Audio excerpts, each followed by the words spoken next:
Assalamualaikum warahmatullahi wabarakatuh. Selamat datang di podcast dadakan ini. Saya Ilham Yuliansa Utama sebagai host di podcast ini.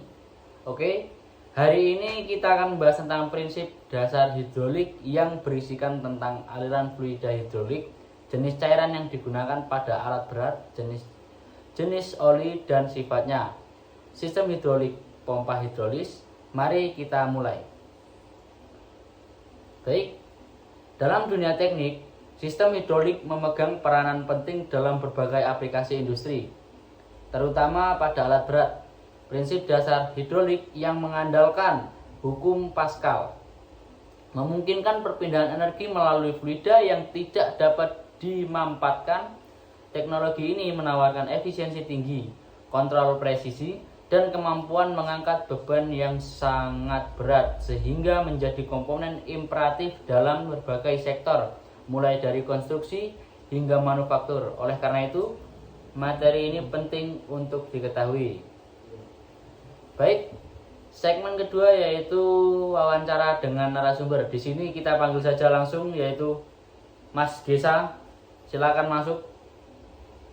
Dan Mas Rizkiku.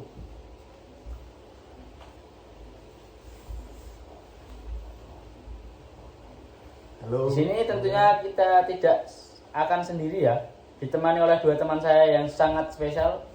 Oke, mari kita sambut ini dia namanya, Mas. Perkenalkan diri dulu, Mas. Halo, nama saya Gisa Sarapeswantoro. Ini Oh. teman saya. Halo, saya Ananda Rizky Mudevani. Oh. Gimana Mas, kesehariannya ini selama 7 hari ini gimana Mas? Agak Mas. Kan lagi bulan Ramadan ya, Mas. Wah. Ini Kok enggak puasa mungkin? Agak lemes mungkin, lemas Mas. gitu. Maaf ya teman-teman, Dikit-dikit. atau Pak Fuad mungkin agak lemes atau gimana Pak? Puasa semua nih Pak. Masa, Pak. Alhamdulillah, puasa. Iya. Agak Ya teman-teman di rumah jangan lupa puasa ya. Oh, begitu Mas ya. ya. Oh. Jadi apakah masih tahu tentang sebelumnya tentang di materi ini Mas? Alhamdulillah Ya, sedikit. Sedikit ya? Iya. Tahu lah. Tahu lah. Sebelum kita lanjut ke pembahasan berikutnya Mas ya. Udah makan belum Mas? Sahur, Mas. Kan hari ini puasa, Mas. Oh, Kebetulan puasa, Mas. Untuk Masnya sendiri udah makan apa belum, Mas? Oh tadi Mas sahur itu. Alhamdulillah ini puasa semua. Puasa. Oh. Saya tanya lagi ya. Kalau untuk kuliah ini selama di bulan Ramadan ini gimana perkuliahannya Mas? Kalau untuk Mas saya- Desa sendiri. Kalau untuk saya selama bulan Ramadan ini ya agak lemas gitu, Nah, lapar-lapar, banyak godaannya, oh, Mas. banyak godaan. Kan selama di kuliah ada banyak kayak kantin-kantin kan tetap buka. Oh iya untuk iya biar benar. tidak menjalankan puasa. Itu gimana caranya Mas? Biar nggak tergoda itu gimana? Atau sampai ikut juga? Tidak, Mas, tidak, Mas. Tidak. Saya langsung pulang saja. Biasanya Oh. saya datang masuk kelas langsung, Hmm. terus langsung pulang saja biar tidak tergoda. Kalau Mas Ikum sendiri gimana Mas Ikum? Kalau saya dalam perkuliahan mungkin lemas mungkin ya, sama kayak Mas. Cuma godaannya dari teman-teman ini sungguh sangat besar sekali godaannya ini. Agar minimalisir itu mungkin ya mungkin sama kayak Mas Gesa pulang, habis itu tidur mungkin kalau kebiasaannya. Baik, setelah kita tadi berbincang-bincang tentang apa kegiatan sehari-hari Mas Gesa dan Mas Ikum, ngomong-ngomong tema podcast kali ini kan ya tentang hidrolik ya Mas. Di sini saya ada sedikit pertanyaan. Apa sih itu sistem hidrolik? Boleh dijawab? Saya jawab Mas ya. Izin Mas, izin. Sistem hidrolik adalah suatu sistem yang menggunakan fluida. Biasanya berupa oli dan yang bertekanan bertransmisikan untuk mentransmisikan tenaga biasanya Mas. Oh. Nah, sistem hidrolik ini biasanya menggunakan prinsip Pascal yang yaitu tekanan yang diberikan pada fluida dalam ruang tertutup dan terus akan berpindah ke segala arah dengan sama besarnya. Nah, cara kerjanya itu sistem hidrolik ini memiliki beberapa cara kerja, yaitu yang pertama ada pompa hidrolik yang menarik fluida dari tangki dan menekan hingga menghasilkan akselerasi tekanan. Itu yang kedua yaitu katup kontrol, berfungsi mengarahkan aliran fluida dan sesuai dengan kebutuhan pompa tadi. Terus yang ketiga ada akuator, Mas. Oh, ya, Nah, akuator. silinder atau akuator ini sendiri biasanya berupa silinder atau motor hidrolik, Mas, yang mengubah energi fluida menjadi gerak mekanis biasanya, seperti dorongan, tarikan atau putaran. Dan yang keempat, fluida kembali ke tangki yang berfungsi untuk mengembalikan fluida tadi. Terus sistem hidrolik biasanya itu ada beberapa contoh di otomotif. Wah, seperti apa saja itu, Mas? alat berat, mungkin Ya. tahu bego, Mas, bego, Ya, ya. eskavator, bego sama eskavator sama, Mas. sama ya. Iya. Itu di sistem mana saja itu, Mas? Yang kalau di beko sama ekskavator itu biasanya yang lebih sampean spesifikasi lah. Mungkin di bagian Bagian- pengeruknya, Mas. Oh, bagian Tuh. pengeruknya itu. Ya itu kan ada seperti piston silinder Ya, hidroliknya di yang situ, kayak Mas. ada as itu. Oke. Oke. Terus yang kedua ada di kendaraan seperti rem hidrolik. Oh, Nah, di ah. sistem rem itu menggunakan sistem Ya, ya, hidrolik. ya. Terus di industri manufaktur seperti press, mesin press yang menggunakan Oh. Iya, ya. apa namanya? Dongkrak press. Oh. Terus pesawat terbang yang menggerakkan sayap dan menggerakkan sayapnya itu naik turunnya. Baik. Dah, itu aja, Mas. Oke, mungkin cukup itu saja. Jadi sangat panjang juga ya itu, dan spesifikasi juga jawabannya Mas Iko. Lanjut, yaitu pertanyaan kedua. Untuk siapa ini yang berani menjawab? Mas Ya Iko mungkin dulu lah. Mas mungkin Iko saya dulu. mungkin saya. Iko, Mas Iko. Maaf, lampunya sedikit error. Lampunya sedikit error. Baik, yang pertanyaan kedua yaitu apa yang dimaksud dengan aliran fluida dalam sistem hidrolik dan bagaimana hukum apa saja yang mengatur atau diterapkan dalam sistem hidrolik? Baik, Mas Iko, silakan dijawab. Mungkin di yang saya jelaskan tentang hidrolik tadi, fluida itu tidak lepas dari cairan, Mas, seperti oli. Nah, aliran fluida sendiri di sini yaitu media yang digunakan untuk sistem hidrolik untuk mentransmisikan tenaga tadi, Mas. Nah, melalui tekanan dan yang dihasilkan oleh pompa hidrolik tadi. Nah, fluida hidrolik biasanya itu berupa cairan, Mas. Cairan oli yang mungkin dari minyak mineral, terus fluida sintetis dan campuran yang berbasis air. Nah, untuk fluida hidrolik sendiri memiliki beberapa fungsi utama, yaitu mentransmisikan tenaga dan menghasilkan tekanan. Serta yang kedua yaitu pelumasan, dan yang keempat pendinginan untuk menyerap dan membuang panas, Mas. Terus yang keempat pembersihan yang membantu untuk membersihkan filter pada pompa hidrolik, Mas. Untuk sifat-sifat fluida yaitu ada beberapa sifat ya. Yang pertama ada viskositas. Untuk tingkat viskositas sendiri yaitu bisa disebut tingkat kekentalan ya. Fluida mempengaruhi kemampuan yang mengalir dan mentransmisikan tekanan. Karena itu viskositas sangat dibutuhkan di sini, Mas. Karena tingkat kekentalan bisa mengatur semua tenaga yang dibutuhkan di pompa hidrolik. Terus kompresibilitas yaitu kemampuan fluida untuk mengalami perubahan volume, tekanan dan yang ideal untuk memiliki kompresibilitas. Nah, fluida sendiri memiliki sifat kompresibilitas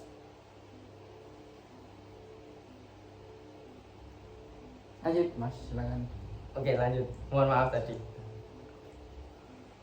Untuk yang ketiga yaitu stabilitas termal, Mas. Yeah. Nah, stabilitas termal terhadap perubahan suhu sangat penting bagi suatu fluida hidrolik karena untuk mencegah terjadinya degradasi atau pengurangan atau penguapan biasanya di oli, Mas. Terus untuk yang kedua yaitu sistem pelumasan. Ya, Nah, sistem pelumasan ini sangat penting karena di sistem hidrolik kan panas ya, butuh pelumasan karena di situ kan banyak gesekan juga.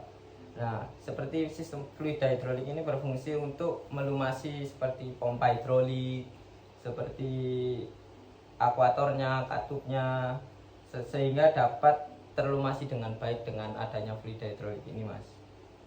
Terus yang terakhir dari sifat fluida memiliki titik tuang dan titik nyala, Mas, karena di situ adalah memiliki suhu terendah karena di mana fluida masih bisa mengalir, dan titik nyalanya adalah suhu di mana fluida menghasilkan uap yang dapat terbakar.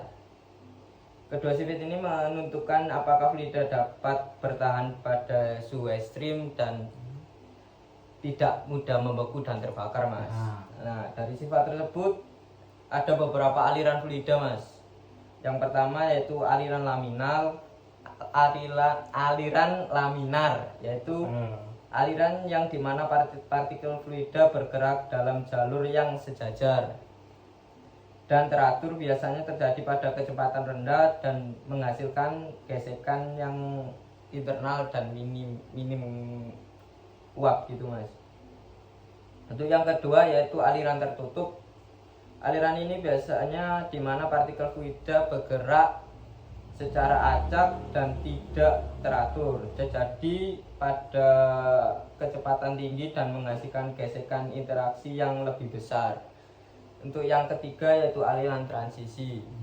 Nah, aliran ini peralihan antara aliran laminar dan turbulen biasanya terjadi saat kecepatan fluida meningkat secara bertahap. Untuk yang terakhir, mungkin hukum-hukum yang biasa mengatur dalam aliran fluida. Mungkin yang kita kenal salah satunya adalah hukum Pascal, Mas. Nah, hukum Pascal ini berbunyi tekanan yang diberikan pada fluida dalam ruang tertutup akan diteruskan sama besar ke segala arah. Nah, prinsip ini menjadi dasar dari prinsip aliran fluida karena hidrolik ini adalah di mana gaya yang kecil dapat dikalikan menjadi gaya yang besar. Contohnya seperti dongkrak saat mendongkrak mobil, Mas. Untuk yang kedua yaitu persamaan kontinuitas, Mas. Nah, di situ menyatakan bahwa laju aliran massa atau fluida dalam sistem tertutup adalah konstan. Nah, prinsip ini memastikan bahwa jika luas penampang berkurang, maka kecepatan aliran akan meningkat. Untuk yang ketiga yaitu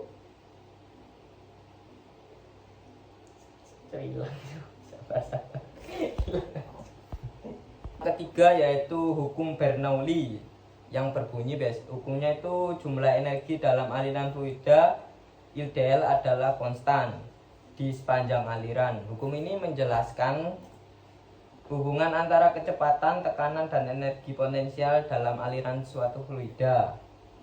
Dan yang keempat yaitu hukum viskositas Newton yang menyatakan hubungan antara tegangan geser dan laju perubahan kecepatan dalam fluida. Fluida Newtonian memiliki viskositas yang konstan, sedangkan fluida non-Newtonian memiliki viskositas yang berubah-ubah tergantung pada laju gesernya. Mungkin itu saja pertanyaan yang pertama dan yang kedua tadi, Mas. Baik. Terima kasih untuk Mas Rizky Kum. Pertanyaan yang saya lanjutkan yaitu untuk Mas Desa, yaitu apa saja jenis cairan hidrolik yang digunakan pada alat berat dan bagaimana pengaruhnya terhadap kinerja sistem? Baik, silakan dijawab oleh Mas Desa. Oke, izin menjawab ya, Mas. Oke, silakan.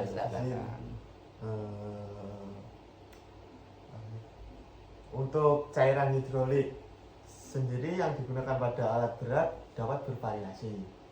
Tetapi pada umumnya ada beberapa jenis utama yang sering digunakan Berikut adalah beberapa jenis cairan hidrolik yang umum digunakan pada alat berat serta pengaruhnya terhadap kinerja sistem. Iya, oke. Untuk jenis cairan hidrolik yang pertama ada oli hidrolik berbasis mineral. Oli hidrolik berbasis mineral ini adalah jenis cairan hidrolik yang paling umum digunakan. Minyak berbasis mineral terbuat dari minyak bumi dan biasanya dilengkapi dengan aditif untuk mencegah korosi, oksidasi, dan pengendapan kotoran. Dan untuk pengaruhnya terhadap sistem, cairan ini memiliki viskositas yang stabil dalam berbagai suhu dan memberikan pelumasan yang baik. Namun, minyak berbasis mineral dapat terdegradasi seiring waktu dan mengurangi efisiensi jika tidak diganti secara teratur. Dan untuk yang kedua ada cairan hidrolik sintetik. Cairan hidrolik sintetik ini dibuat dari bahan kimia buatan dan dirancang untuk memberikan kinerja yang lebih baik dalam kondisi suhu ekstrim. Untuk pengaruhnya, cairan ini lebih tahan terhadap degradasi dan oksidasi dibandingkan minyak berbasis mineral itu tadi, sehingga memungkinkan kinerja yang lebih stabil dalam jangka panjang, terutama pada suhu tinggi atau rendah. Namun cairan sintetik biasanya lebih mahal. Dan untuk selanjutnya ada cairan hidrolik berbasis ester. Cairan hidrolik berbasis ester ini adalah bahan yang terbuat dari minyak nabati atau hewani yang diproses secara kimiawi. Ini contohnya seperti kotoran sapi itu yang dibuat gas-gas, kompor gas itu ya. Untuk pengaruhnya terhadap kinerja sistem, ester lebih ramah lingkungan dan memiliki pelumasan yang baik. Mereka juga memiliki titik didih yang lebih tinggi yang memungkinkan sistem bekerja pada suhu yang lebih tinggi tanpa risiko kerusakan. Namun mereka bisa lebih mudah terdegradasi jika terkena kelembapan.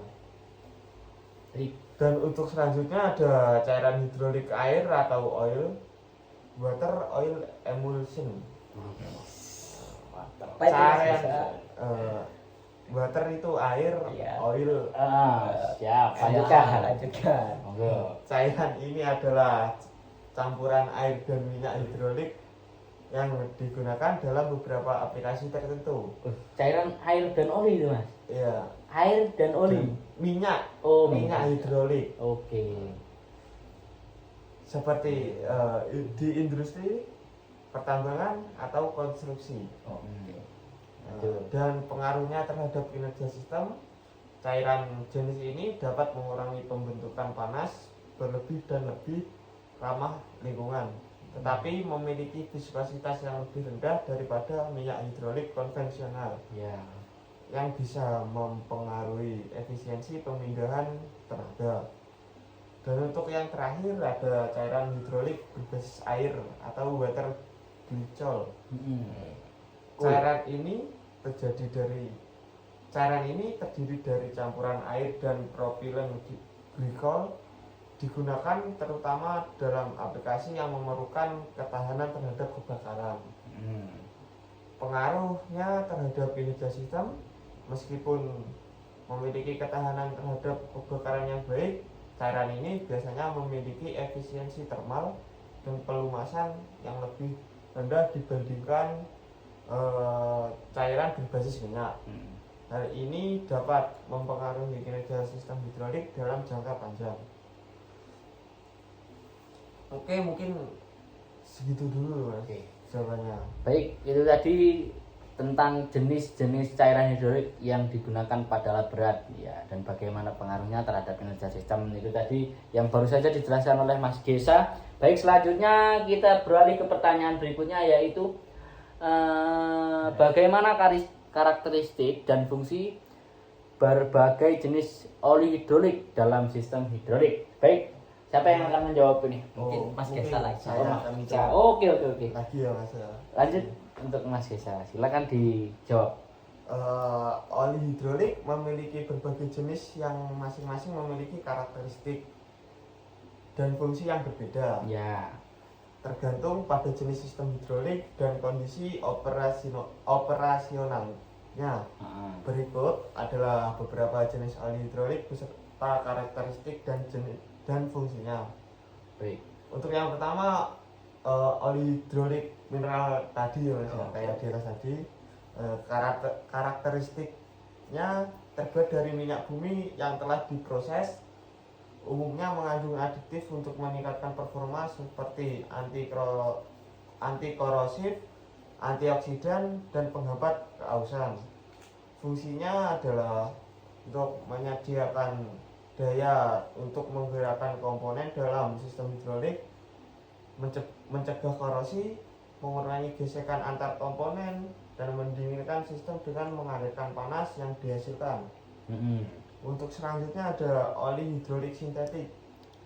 Untuk karakteristiknya dibuat dengan bahan kimia sintetis dan lebih stabil pada suhu ekstrim dibandingkan oli mineral.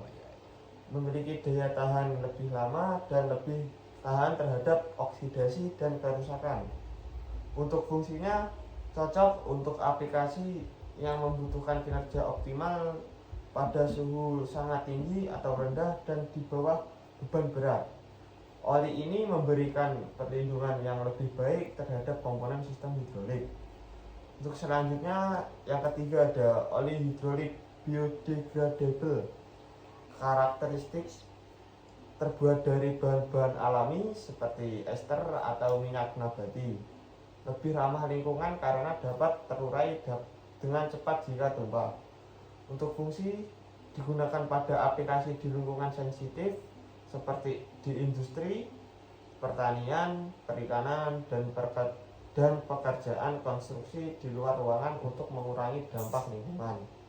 Oke, untuk segitu dulu ya Mas. Baik. Terima kasih. Terima kasih untuk Mas Gesa. Itu tadi berikut ya yang telah dijawab sama Mas Gesa, yaitu karakteristik dan fungsi jenis oli hidrolik dalam sistem hidrolik.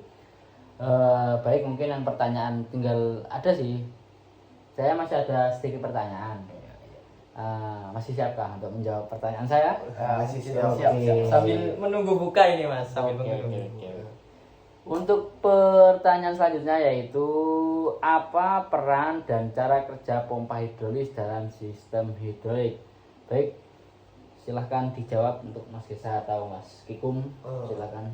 Mungkin Mas Kum saja ya. Oke. Jawabnya. Izin menjawab Mas ya. Ya. Peran dan cara kerja pompa hidrolik dulu. Nah, peran pompa hidrolik di sini yaitu memiliki peran penting karena adalah komponen utama dalam sistem hidrolik yang berfungsi untuk mengubah energi mekanis menjadi energi hidrolik, Mas. Baik. Dalam bentuk aliran fluida tadi yang bertekanan.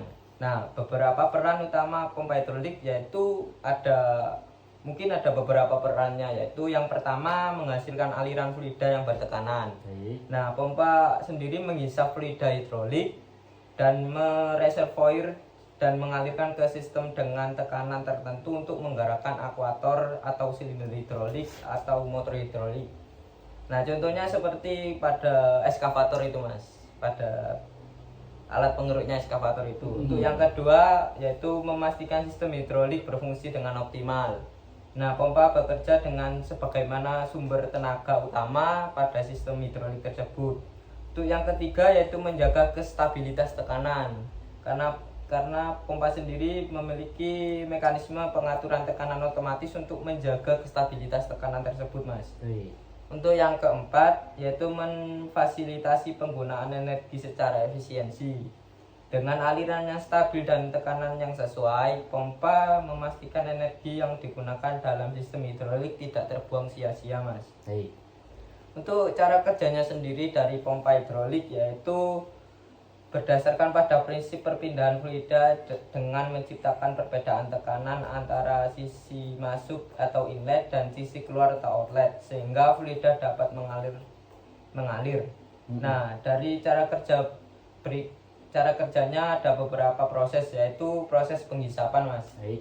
Di mana ketika pompa mulai beroperasi, elemen pemindah atau gear seperti gear, piston dan bergerak dan menciptakan ruang bertekanan yang rendah di sisi inlet, Mas. Dan perbedaan tekanan ini menyebabkan fluida dari reservoir masuk ke dalam pompa melalui saluran masuk, Mas. Baik. Itu yang kedua yaitu proses pemanfaatan dan pemindahan fluida. Setelah fluida masuk, elemen Maaf teman-teman. kenapa, Mas? Nah, mohon maaf. Lampunya sedikit error, lightning. Oke, lanjut Mas. Maaf mengganggu waktunya. Untuk yang kedua yaitu proses pemanfaatan atau pemindahan fluida. Setelah fluida masuk, elemen pemindah mulai menekan atau mendorong fluida di arah saluran keluar. Itu proses pengeluaran atau discharger. Fluida telah dikompresi kemudian keluar dari pompa menuju sistem hidrolik melalui saluran keluar, dan fluida bertekanan kemudian digunakan untuk menggerakkan akuator dan komponen hidrolik lainnya. Mungkin itu dulu dari penjelasan tentang pompa hidrolik tadi, Mas. Terima kasih untuk Mas Kikum. Itu tadi teman-teman, yaitu jawaban dari pertanyaan apa itu peran dan cara kerja pompa dalam sistem hidrolik.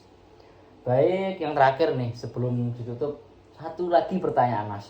Terakhir, ndak lebih Enggak kerasa. untuk Mas Gesa mungkin ya. Sudah jam. Nggak terasa udah hampir setengah jam kita berbincang-bincang mengenai sistem aliran fluida dalam sistem hidrolik. Baik, untuk pertanyaan terakhir untuk Mas Gesa yaitu bagaimana upaya perawatan sistem hidrolik agar tetap berfungsi optimal? Nah, ini yang saya akan tanyakan lebih lanjut. Monggo. Oh, itu ya. Oke, izin jawab ya. Iya. Untuk cara perawatan sistem hidrolik, khususnya pompa hidrolik, untuk menjaga sistem hidrolik tetap berfungsi optimal, diperlukan upaya perawatan yang rutin dan tepat. Berikut beberapa langkah pentingnya. Baik, silakan. Untuk yang pertama, pemeriksaan level dan kualitas oli hidrolik. Pastikan level oli berada dalam batas yang direkomendasikan dan periksa kekentalan atau viskositas dan kejernihan oli secara berskala. Baik. Oli yang terkontaminasi dapat merusak komponen sistem. Dan untuk selanjutnya, yang kedua ada penggantian oli secara berskala. Ganti oli sesuai jadwal pemeliharaan atau ketika oli sudah terlihat kotor atau berubah warna. Oh, berarti dilihat dari bagaimana kondisi olinya, Mas. Iya. Kalau di mobil kan setahu saya kalau di mobil itu setiap berapa kilometer? Kilometer ya. 5.000 atau berapa? Kalau itu berarti dilihat dari wujud olinya. Ya, kalau kotor biasanya. Oke. ganti. Terus Dan juga gunakan jenis oli yang sesuai dengan spesifikasi pabrik. Oke. Untuk selanjutnya yang ketiga ada pembersihan filter hidrolik. Periksa dan bersihkan filter oli secara rutin untuk menghindari penyumbatan serta ganti filter jika sudah terlalu kotor atau aus. Oke. Yang keempat ada pengecekan sistem selang dan sambungan. Periksa adanya kebocoran pada selang, fitting, dan sambungan. Maka pastikan tidak ada retakan atau pengendoran yang bisa menyebabkan kehilangan tekanan. Yang kelima ada pengecekan tekanan sistem. Monitor tekanan kerja sistem hidrolik menggunakan pressure gauge dan juga pastikan tekanan tetap stabil sesuai dengan kebutuhan operasionalnya. Yang selanjutnya ada pelumasan komponen yang bergerak. Beberapa bagian sistem mungkin membutuhkan pelumasan tambahan agar tidak terjadi gesekan berlebih. Yang ketujuh ada pengendalian suhu. Pastikan sistem pendingin jika ada bekerja dengan baik untuk mencegah overheat yang bisa merusak seal dan komponen internal. Yang kedelapan ada kalibrasi dan pengujian berskala. Lakukan kalibrasi pompa, katup, dan aktuator untuk memastikan performa optimal. Dan untuk yang terakhir ada pencatatan perawatan. Simpan catatan setiap proses perawatan dan perbaikan untuk memantau performa sistem dalam jangka panjang. Baik. Oke, terima kasih, segitu dulu untuk jawabannya. Oke, terima kasih untuk Mas Gesa dan Mas Ikum untuk jawaban atas pertanyaan saya tadi. Sama-sama. Oke, teman-teman. Itu tadi pembahasan tentang apa ini tadi, prinsip dasar hidrolik dan juga aliran fluida dalam sistem hidrolik. Baik, itu yang bisa disampaikan oleh kami. Terima kasih telah mendengarkan podcast prinsip dasar hidrolik pada hari ini. Semoga bermanfaat bagi teman-teman semuanya. Jangan lupa untuk mendengarkan episode-episode berikutnya jika ada lanjutannya. Tapi ya moga-moga udah lah. Terima kasih. Saya selaku host dan bintang tamu pamit undur diri. Jangan lupa ya untuk selalu berpuasa. Siap. Semangat puasanya teman-teman. Oke. Halo. Ya udah. Jangan lupa like, komen, dan subscribe. Mungkin kalau ada YouTube, kalau nggak ada YouTube ya udah. Selalu dukung kami agar kami semangat dalam membantu podcast kali ini. Terima kasih. Wassalamualaikum warahmatullahi wabarakatuh.